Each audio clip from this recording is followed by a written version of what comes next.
This is Outnumbered. I'm Harris Faulkner. Here today, Melissa Francis, Town Hall editor and Fox News contributor Katie Pavlich, Fox News contributor Jessica Tarlov, and in the center seat, he made it from across the street, Sirius XM radio host and Fox News contributor David Webb, host of Reality Check on Fox Nation's streaming service, and a brand new Reality Check mug. I didn't get mine. Melissa, did you get yours? They're on order, and I'm wearing the watch. Oh, you have a watch too? Yeah, I've got All right. the watch. Well, let's watch this.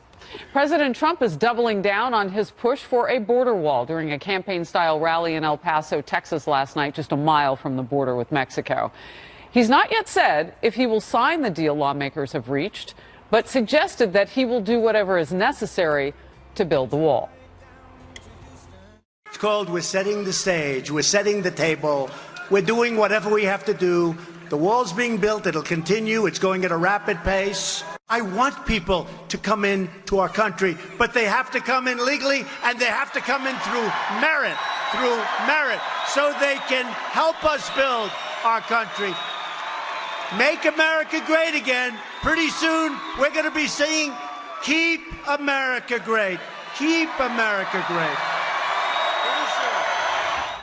Just this morning, the leaders of the Senate weighed in. The notion that Congress shouldn't spend more than $1 on new border barriers, and the idea that we should impose a hard statutory cap on ICE detainees. Fortunately, our Democratic colleagues did abandon those unreasonable positions, and the negotiations were able to move forward productively. We must not have a rerun of what happened a few months back, where legislators, Democrat and Republican, House and Senate agreed, and President Trump pulled the rug out from under the agreement and caused a shutdown. If he opposes this agreement, the same thing could happen again. We don't need it. Sources are telling The Hill that the deal includes about $1.3 billion for 55 new miles of fencing, an increase in spending for the Department of Homeland Security, a decrease in the number of beds at border detention facilities. The White House says it cannot say if it will support this measure until all of the details have been confirmed. Lawmakers have until Friday night to reach a deal to avert another partial government shutdown. David Webb, we are getting so close to the next step in all of this. Do you think they've got it? No. Why not? There are a couple of blockades in the Senate, one of them being Richard Shelby of Alabama, John Cornyn of Texas being two of the problems with this deal. The money being offered by the Democrats is a farce. Their latest shift is to detention beds. The goal there being that you don't have the beds. From 38,000 to 16 was the original proposal, because then you can neither capture and hold or hold long enough so you release them into the country. This is basically de facto open borders proposals by the Democrats. The bollard fencing will not get done. Remember, there's also another farce in this. There is not 700 miles of actual hard fencing. There's only 356 miles of real fence that's in place permanently. The rest is portable fence. We need to deal with this issue, and they're not dealing with security. They're dealing with politics. All right, let me jump in just because in the rally last night, and you could see it in social media today resonating from that point, finish the wall, which goes into some of the details that you're talking about, because the president has talked all along about taking funding and kind of upgrading and refurbishing the balance of those miles of I don't know what you just called it, but kind of light fence line that exists so there. There's a couple of things that do exist. One, and for anyone, you can go look this up, I believe it's 10 U.S.C. 284, gives authorization to the president on some security issues relating to the border. When he asked the cabinet secretaries and agencies to go out and find the money that existed, they found more money than the $5.7 billion.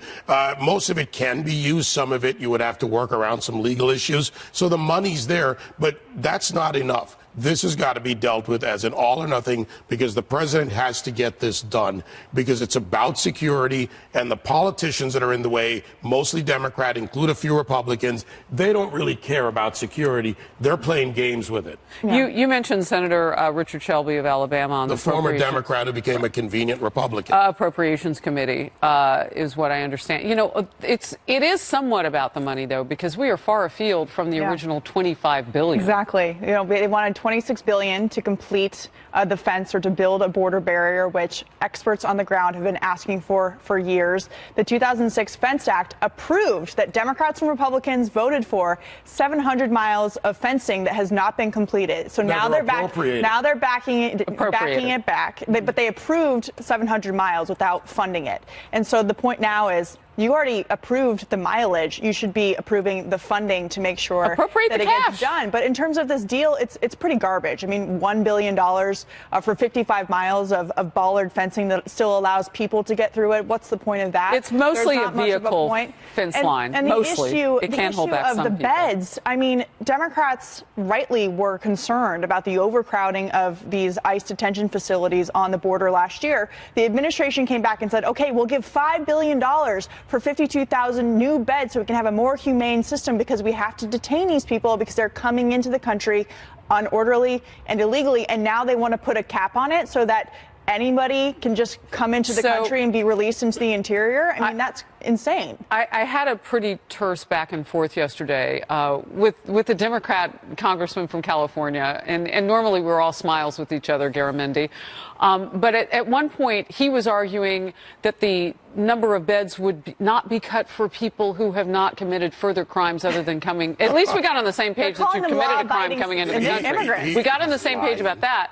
But he said, you know, it would specifically be for those people who are alleged to have committed more violent crimes. We went round and around about this so we could get on the same page that that's what everybody is talking about. It's a flat-out lie, for one. I wanted Jessica just to have a quick second, David, to respond. She's a Democrat. I am. I think that we need to see the text of it before we get into this, because hopefully that will be laid out. But I agree, if I was a Republican, or a Trump Republican, I should say, that I would think that this deal definitely benefited Democrats. $1.37 billion is less than the $1.6 billion Chuck Schumer initially gave to the president that he turned down. But I have seen that the number of beds will be malleable, so that the number comes down at the beginning, but there are ways to get more beds in there. But net, the president needs to keep the government open. He did not benefit from the last shutdown. Actually, Congress needs to try to do that. Well, but it will be up to him now, and Congress will be unified in passing this like they were a month and a half ago. I think it's just such a tremendous policy shift, though, for Democrats to go from we need beds because we want to be, you know, humanitarians about this, and we want to try and help people, we're going to have fewer beds. We voted for the fencing, but now we won't spend money. I don't know when Democrats ever didn't want to spend money, especially when they already agreed it was the right policy. They just won't put money towards it, and that just makes it feel like it's about thwarting the president. Well, let's be honest about Washington, D.C., House and Senate. There are two lies told to the American people. One is the cloture vote in the Senate, where you can vote for or against something, but it never gets to the floor. Second, Katie brought up, which is you vote to approve a legislation you never appropriate. In the 2006 Act, and what came out of that, and what was investigated by Brian Zimmer when he went down, they spent $1 billion on 1 mile of wall. So we're being lied to when the Democrats say they support it. The lie is, I can say I voted for it, but I never appropriate. This is fact. Can I just say one more thing about the beds issue? They're saying they want to cap it for the reason of not wanting to detain people who come here illegally. They're calling them law-abiding immigrants when they don't have any kind of legal status. And the fact that we have this bed problem, that we're debating the number of beds by the thousands, proves that there is a crisis of thousands of people coming to the country, claiming asylum falsely, coming into the country illegally. And that proves the point that this is a crisis that has to be dealt with, because we're spending money on beds, we're building new facilities, and our Democrats want to limit it and release all these people, which again shows that there is a problem on the border with people just coming into the country. Can I ask Jessica, if people come in and you have people who are supposed to be families or their children or whatever, doesn't it make sense to take a moment to see if they're healthy, to see if they're with people who are actually their parents, to make sure they're not being trafficked? Isn't that what these beds are for? It is, which is why there would still be, 42,000 of them. There are people, and I understand it, the phraseology of law-abiding immigrant when they haven't even been processed through the asylum system, that's not the right moniker for that. But I believe what they're trying to get at, that there are people who are coming here with legitimate cause. They have been hounded out of Honduras or Guatemala. They are coming here for a better life, and they are going to be killed. They have no opportunity. 42,000 of them, Jessica. Really, but and that is fact. Really, I think that if we went and looked at those countries, you would definitely find 42,000 plus who do need to be here. There are not 42,000 crossing the border by the numbers, when over 93% of them get their asylum claims turned aside. And by the way, the other side of the detention beds, because we have to look at this for what it is. Talk to the experts.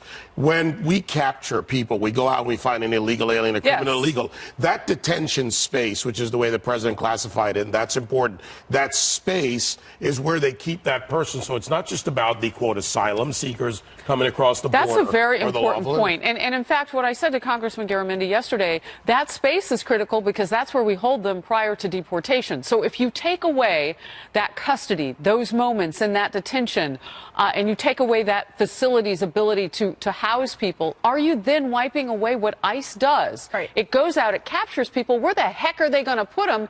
And then can you deport them if you have no place to process? And that's the question is Democrats don't want ICE in immigrant communities and in communities where illegal immigrants are living inside America, you know, for years at a time. They don't want ICE going in and doing these deportation raids. However, they also don't want them detaining them at the border and put into these humanitarian processing centers either. And so you have to pick one. You can't just allow people to flow into the country and then be upset when ICE goes to look for them. Well, I would love to know the Democrats' response to that. We can talk more in just a moment. We're going to slide in this breaking news, though. The El Chapo verdict has been reached. El Chapo Guzman, leader of the notorious Sinaloa cartel, and up on 10 counts, engaging in continuing criminal enterprise, cocaine distribution, conspiracy, use of firearms. The list is very long. Conspiracy to launder narcotics. In some cases, facing life in prison. It's a complicated series of what happens next if he is found guilty on some charges and not of others. We've been covering this trial. We cannot tell you yet what the verdict is, but we can report that El Chapo, the verdict is in. And as the jury has reached this verdict, we have been waiting in deliberations now for several days. Prosecutors had said at the federal level they felt like they had a ton of evidence. And through our reporting of Brian Yennis, who's been on this case from the very beginning, it looked like they might. But as we always know with these cases, you've got to see the evidence first and now the verdict. As it comes through to us, we will take that information live. We're trying to get Brian up as well. Melissa? In the meantime, as President Trump held his rally, potential 2020 contender Beto O'Rourke spoke at his own event about a half-mile away. The president poking fun at the former congressman's possible White House ambitions. But a young man who's got very little going for himself, except he's got a great first name. He challenged us. What I would do is I would say that may be the end of his presidential bid, but he did challenge us. And O'Rourke went directly after the president's message and the president's claim that the border wall helped reduce crime in Beto's hometown of El Paso. Here we are at the center of the U.S.-Mexico border, at the center of the conversation about the future of the border, of immigration, of our relationship with Mexico. Here, in one of the safest cities in the United States of America. Safe, not because of walls, but in spite of walls. O'Rourke remains one of the highest profile Democrats who still has yet to officially declare a bid for the presidency, with many attendees at his rally held signs urging him to run for the White House. The national media taking note, some outlets suggesting that the head-to-head rallies may turn out to be O'Rourke's possible first 2020 moment, as ABC News put it. Jessica, I'll start with you. Is this somebody that you feel like has a good chance? He obviously has a big following. He definitely has a constituency. Yeah. And I think that he is a great messenger. Listen, coming within 3 points of Ted Cruz in Texas is a big deal. And and I think that he is a worthwhile addition to the conversation. I think that running a counter rally is interesting just to put the messages up against each other. Also, that's where he was a representative, and it should be noted, President Trump won Texas by 9 points, but he lost El Paso by 43. So this is actually more naturally Beto O'Rourke's constituency than it is Donald Trump. A majority of the people who were at President Trump's rally came from other areas of Texas to see him. So I think he's a great messenger.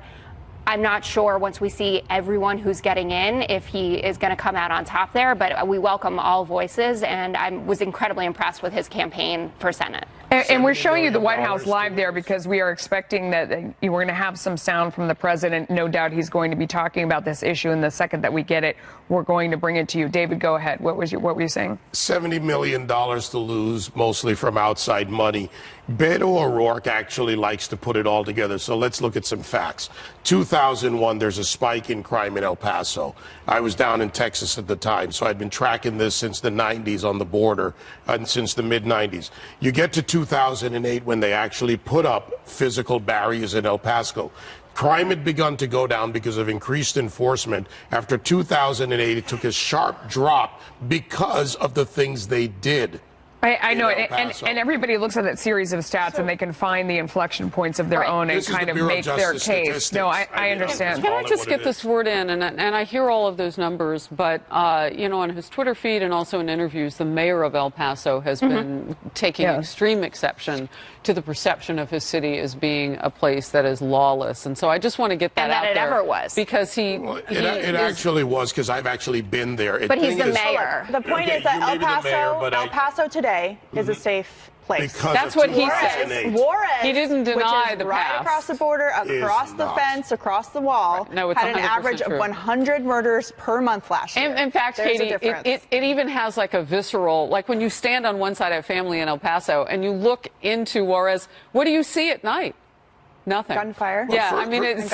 You have parents in Juarez who have their kids daily walk into El Paso and go to school because we don't check. It's a very different scene at night. It's a very different scene. You go to the parking lots in El Paso, as I did back in 90s, in the early 2000s, the mid-2000s. You see the change up till 2008.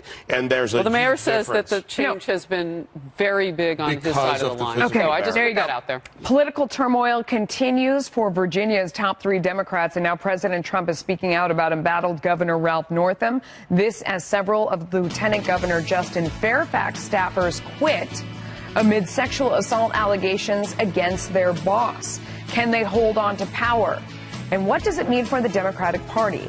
Plus, fallout continues even after Democratic Congresswoman Ilhan Omar apologizes about remarks about congressional support for Israel. Some say that's not enough, and that the Democrats need to do more.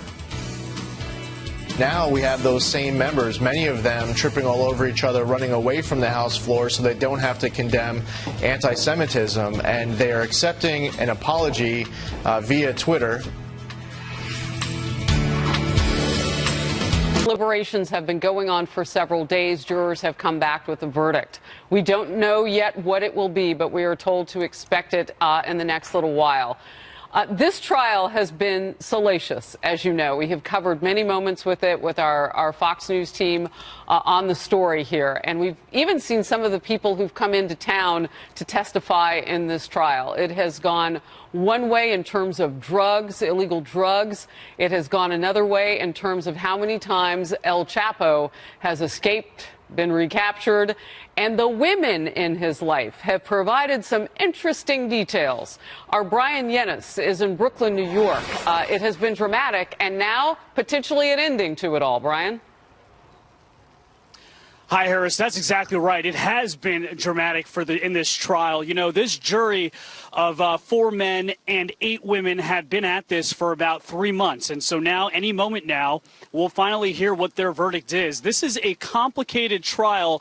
not only in the sense of the counts. There are 10 federal counts that this jury has had to consider over the course of the last 6 days of deliberations, but also in the sense of the avalanche of evidence, as the prosecution has put it, that they are considering. Over the last 3 months, some 56 witnesses have gone on and testified against Joaquin El Chapo Guzman. Not only that, there has been just tons of cocaine seizures that have been shown, rifles, and not only that, text messages and phone calls of presumably El Chapo making deals. And it's just been the avalanche of evidence that they've had to consider, but also the entirety of the counts that we're looking at are complicated. The big one that we're going to be hearing for and trying to look out for right now is count 1. That's engaging in a continuing criminal enterprise. Was Joaquin El Chapo Guzman in charge of the Sinaloa cartel? Now, that count has some 27 different violations that the jury is going to have to consider. The jury only has to find that he is guilty on 3 of those 27 violations to find him guilty on that first count. And that is really the big one, because if the jury, for instance, finds that not only was he in charge of the cartel, but that this cartel made over $10 million over 1 year, and that they had at least seized 150 kilograms of cocaine, if those questions are, one of those questions is answered yes, he could get mandatory life in prison. But we're talking about, again, Harris, some 10 federal counts, 7 cocaine charges, a firearms charge, a money laundering charge, and then that running a criminal enterprise. This has been an extraordinary case, as you have mentioned, Harris. No one has ever brought in as much cocaine, meth, heroin, illicit drugs into the United States than this one man. Over the course of 25 years, the prosecution told this story about how a man in the mountains of Sinaloa, Mexico, found ways to bring in and smuggle these drugs through tunnels, through legal ports of entry in dramatic ways, and has evaded justice in Mexico for the course of 25 years, twice escaping prison in 2001 and again in 2015. In 2001 in a laundry cart, and in 2015 in a mile-long tunnel. This has been a 2-year saga. He was extradited here to the United States, landing in Long Island in January of 2017. And for the last 2 years, he has been held in solitary confinement, 22, 23, 24 hours in that jail cell. And now we will all await the fate of the man that is known as the most notorious and infamous drug trafficker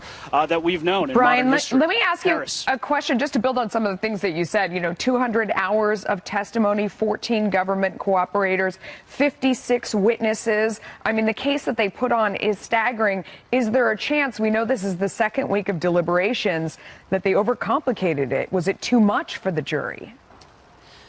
Right, and that's a really good point. The defense has come in and said, look, there's enough reasonable doubt. Of these 56 witnesses, 14 of them are people who are criminals in their own right, and that was the big defense that they've made, that you can't trust these criminals. You cannot convict El Chapo and trust the word of men who have killed plenty of other people and have taken charge in the drug trafficking area as well.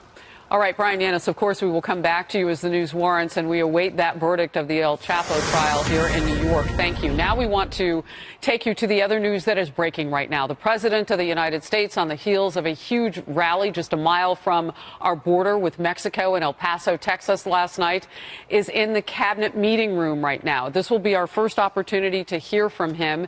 He made a case for the wall and funding for it, and we know that on Capitol Hill, a bipartisan group of conferees have come up with a deal. The question now is, would the president sign this deal? Is it enough for him for a wall? Did they have enough skin in the game for what they want as well? Now, the president of the United States.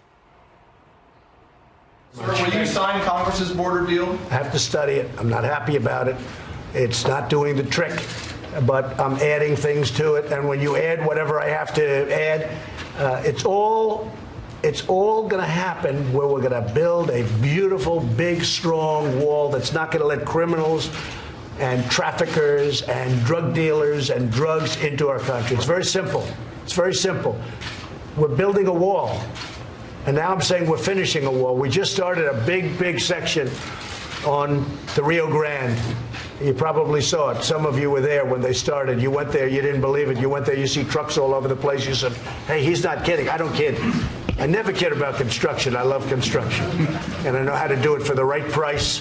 And we're getting a beautiful looking structure that's also less expensive to build and works much better. That's a good combination of events, because it was crazy what they were putting up. In fact, I happen to think that the walls that they were building were so unattractive and so ugly that walls got bad names, okay, if that means anything. But they were so ugly, with rusted steel and big ugly plates on top that were all tin canned. It's called tin canned, where they're wavy, because the heat makes them expand and contract, and they tin can. I say, why didn't you paint the steel? Well, sir, we saved money by not painting it. I said, yeah, but it's going to rust. You have to paint. I've ordered a lot of steel. I've never seen in my whole life steel come to me that was unpainted. This can only happen at the border. It wasn't me. It was our past geniuses. So I can tell you that, am I happy at first glance? I just got to see it. The answer is no, I'm not. I'm not happy. But am I happy with where we're going? I'm thrilled, because we're supplementing things and moving things around, and we're doing things that are fantastic and taking from far less important areas. And the bottom line is we're building a lot of wall. Right now we're building a lot of wall. And you think it's easy? We're building in the face of tremendous obstruction and tremendous opposition from a small group of people. Now, one thing that happened that was, I think, very revealing, we had the biggest and best border agents and experts come up and see the committee.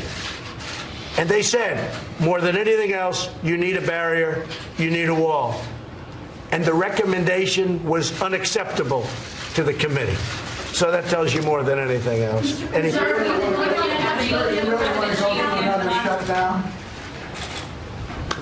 I don't think you're going to see a shutdown. I wouldn't want to go to it now. If you did have it, it's a Democrat's fault. And I accepted the first one, and I'm proud of what we've accomplished, because people learned during that shutdown all about the problems coming in from the southern border. I've always accepted it. But this one, I would never accept if it happens, but I don't think it's going to happen. But this would be totally on the Democrats. Okay? So, Mr. President, are you saying that you may amend and send back the proposed compromise, or that you may grudgingly accept it and then move forward? Well, it's always nice to negotiate a little bit, right? So, whatever you get. But I would hope that there won't be a shutdown. I am extremely unhappy with what the Democrats have given us. It's sad. It's sad. They're doing the country no favor. They are hurting our country very badly.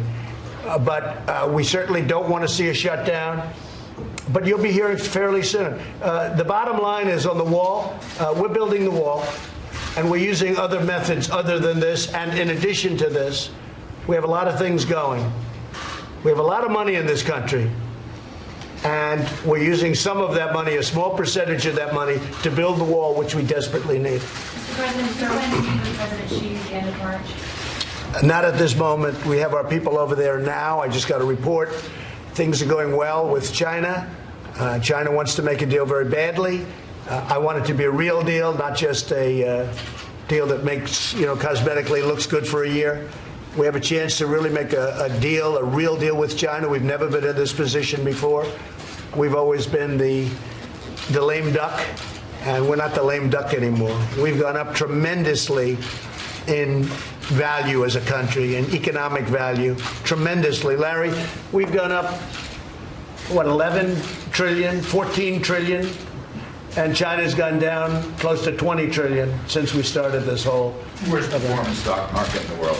Say it? China, worst performing stock market in the world. Has anybody ever heard of Larry Kudlow? That voice, I hear that voice, and you think money, right, Larry? Thank you, sir. So I didn't even know that. That's China, he said, is the worst performing stock market right now in the world, and we don't want that.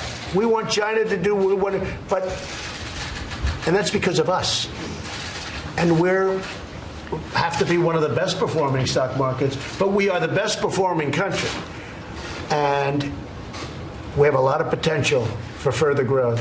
So we're doing very well over in China. Our people are there, the people very well. And I think we're going to have some good answers. I think either way, I'm happy. I'm happy either way. I could live receiving billions and billions of dollars a month from China. China never gave us 10 cents. It was always the opposite way. Now they're paying billions of dollars a month for the privilege of coming into the United States and honestly taking advantage of our country. So we'll see how it works out. But at some point, I expect to meet with President Xi, who I have a lot of respect for and like a lot, and make the parts of the deal that the group is unable to make. That's the way deals happen. Will the March 1st deadline slide, do you think? Well, thus far, I've said, as you know, the tariffs tick up for us. In other words, we take in much more money because the tariff, and there's nothing they can do that's comparable. So it's not like tit for tat. The tariffs kick in, they go up. Right now, they're paying 25% on $50 billion, okay? And they're paying 10% on $200 billion. So we have $250 billion. We have $267 billion that we were very nice about, and we're not taxing. On the $200 billion, we're paying the 10%. The 10% on $200 billion goes up to 25% on March 1st. And so far, I've said don't do that. Now, if we're close to a deal where we think we can make a real deal and it's going to get done, I could see myself letting that slide for a little while. But generally speaking, I'm not inclined to do that. Okay? Sir, were you aware? Congress sent you a deal that you disagree with. Would you consider declaring a national emergency to build a wall? I consider everything. I'm considering everything. You know, we already have national emergencies out there. You know, President Obama, President Clinton, President Bush, they've declared many national. This is not unique. They've declared many national emergencies. Many, many. And you have some out there that we can use in addition to one that we can declare if we want to do it. Thank you very much, everybody. Thank you. Thank you very much.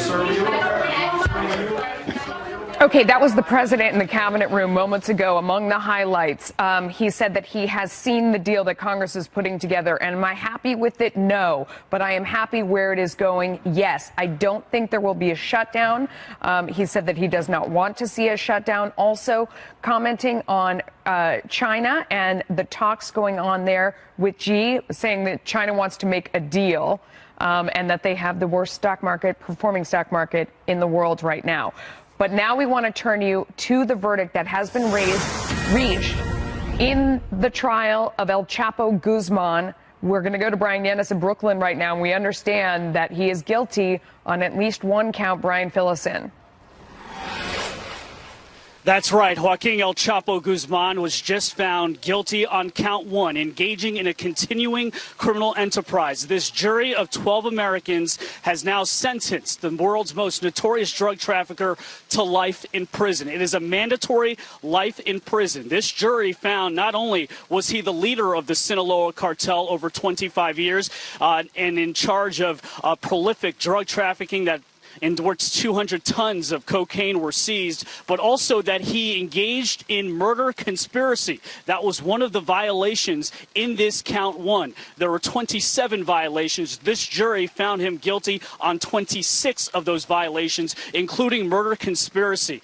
And again, this man who gained infamy for escaping and evading justice in Mexico will not be evading justice anytime soon. The 61-year-old drug lord sentenced to life in prison. And again, we spoke about the evidence, and a lot of people were talking about why this was taking so long, given the avalanche of evidence that the prosecution has shown, the phone calls and the text message. And now we are just hearing that this jury has found El Chapo guilty on all counts, not just count one, but guilty on all 10 federal counts. That includes 7 drug trafficking charges. That includes leading and engaging in a criminal enterprise, a firearms charge, as well as money laundering. So yes, El Chapo will be spending the rest of his life in prison. Guys? Before I let you go, because we do want to bring in senior judicial analysts in just a moment, Brian, but what was the tone, the tenor, the mood inside the courtroom as being reported? I can tell you this. We're still waiting on our reporter that was inside the courtroom. They have not been let go just yet. So we'll get the details on that. But I'll tell you this. El Chapo, every single day of this 3-month trial, came in smiley. He was upbeat. He would wave to his wife who was there. He really seemed confident, especially with his defense attorney, Jeffrey Lichtman. When Jeffrey Lichtman gave his closing argument, he shook his hand emphatically, El Chapo did, and he seemed to be approving as to what this defense did. He seemed to be, as from what the lawyers said, calm and expecting and prepared for, he was prepared for the worst, not expecting, prepared for the worst, but calm and optimistic. So, again, we shall see what the response is inside any moment now when our court reporter comes out. Well, and I know each day you've been telling us about that smile on his face, and there were some chippy moments. You talk about his wife in there. The mistress gave quite a bit of testimony in this trial as well. We'll come back to you for more. Brian Yennis. Fox senior judicial analyst Andrew Napolitano joins me now, or joins us, I should say. Judge, let me ask you this. So first we hear about a guilty on count 1 life sentence, and then within seconds we hear guilty on all 10 federal counts. Are you surprised that it's a full guilty? No, I'm not surprised. The evidence of his guilt, Harris, was overwhelming. The defense was that the people who testified against him were crooks and thugs who had participated in all kinds of horrific things themselves, and therefore they shouldn't be believed. But quite frankly, the government did a truly brilliant job of not only getting all these people from Mexico to come to the United States and testify against them, but in corroborating their testimony with forensic evidence, physical things, and texts and emails that can't lie. So the reason it took the jury as long as it did is because of the mountain and volume of the evidence. And I think we can tell from the questions they asked during the deliberation period that they went through all of this methodically. But as to the outcome, it's no surprise at all. I'm reading here that the evidence included testimony from 14 cooperators. That's a lot of people. Well, you know, sometimes that explodes in the government's face because the cooperators don't cooperate unless they have been charged with something and have been promised a reduced jail sentence themselves. So the argument of defense counsel is this guy's been bribed by the government. Do you really want to believe him? That often falls on deaf ears when there is a pattern of behavior. And as I said, it's backed up by forensic, physical things that can't lie. Yeah. Judge, it's Melissa Francis. Let me ask you, 60 pages of jury instructions. Obviously, it worked out, but was that a risk?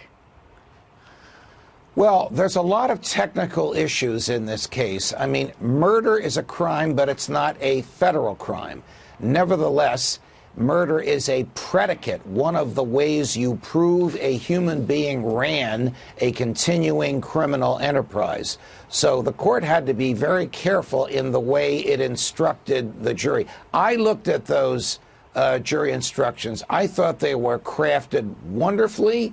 They explained to non-lawyers, members of the jury, what the obligation was that the government had, what it had to prove, and how it had to go about proving it, and how they could find him not guilty or guilty. I don't think there's any issue with the jury charges at all. I know 60 pages is long, and a lot of judges don't like to send the jury charges in writing into the jury. They'd rather read it aloud to the jury. But the preferred method today, when they are that